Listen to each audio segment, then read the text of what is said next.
The proletarians have nothing to lose but their chains. They have a world to win. Let the ruling classes tremble at a communistic revolution. The proletarians have nothing to lose but their chains. They have a world to win. Working men of all countries unite. It is not the consciousness of men that determines their being, but, on the contrary, their social being that determines their consciousness. Reason has always existed, but not always in a reasonable form. The increase in value of the world, of things is directly proportional to the decrease in value of the human world. Society does not consist of individuals, but expresses the sum of interrelations, the relations within which these individuals stand. Education is free. Freedom of education shall be enjoyed under the condition fixed by law, and under the supreme control of the state. The education of all children, from the moment that they can get along without a mother's care, shall be in state institutions. Necessity is blind until it becomes conscious. Freedom is the consciousness of necessity. You must be aware that the reward for labor and quantity of labor are quite disparate things. Political power, properly so called, is merely the organized power of one class for oppressing another. The ruling ideas of each age have ever been the ideas of its ruling class. Merely quantitative differences, beyond a certain point, pass into qualitative changes. All mysteries which lead theory to mysticism find their rational solution in human practice, and in the comprehension of this practice. The theory of communists may be summed up in the single sentence: abolition of private property. History is not like some individual person, which uses men to achieve its ends. History is nothing but the actions of men in pursuit of their ends.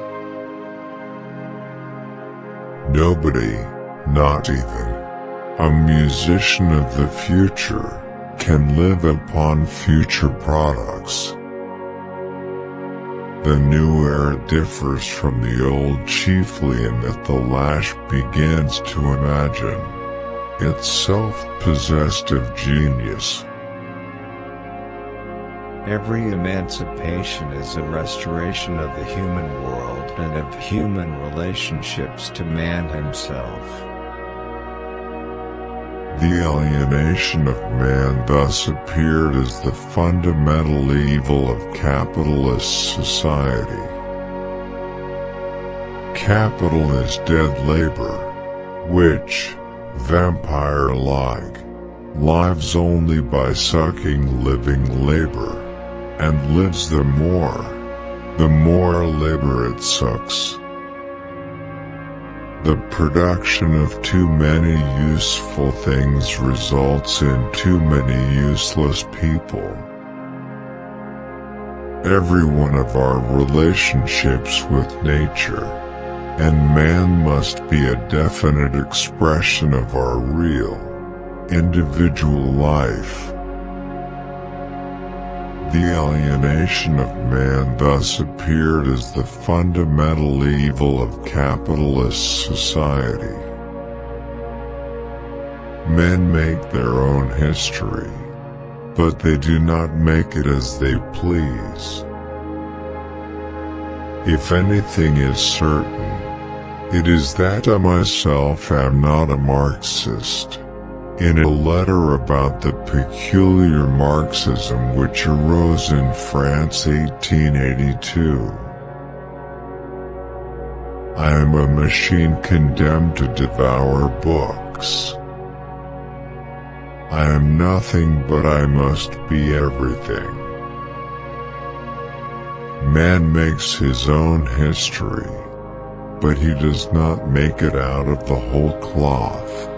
He does not make it out of conditions chosen by himself, but out of such as he finds close at hand. All science would be superfluous if the outward appearance and the essence of things directly coincided.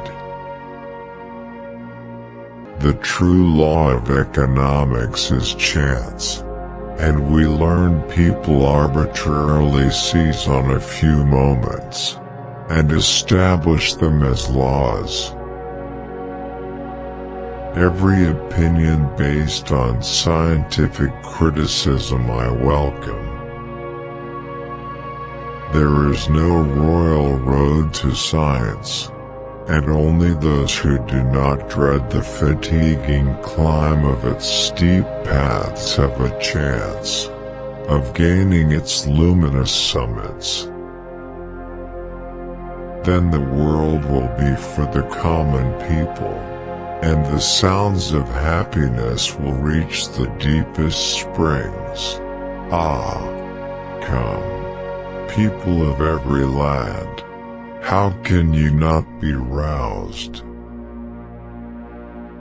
Philosophers have hitherto only interpreted the world in various ways. The point, however, is to change it.